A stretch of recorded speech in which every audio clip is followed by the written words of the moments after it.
If we adjust the dihedral angle here, we can reduce the induced drag by almost 5%. That aligns perfectly with the performance metrics. The alignment on section 4 is complete. We are clear for the next sequence.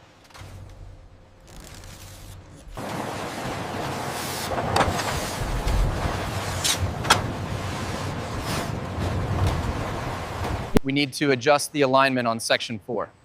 Copy that. I'll prep the hydraulics.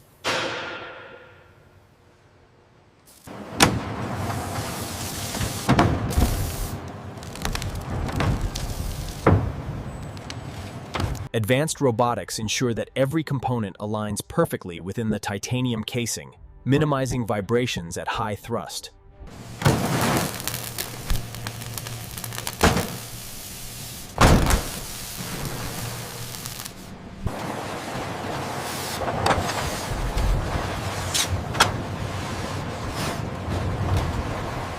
Check the alignment on section 4, please. Confirmed everything is within tolerance.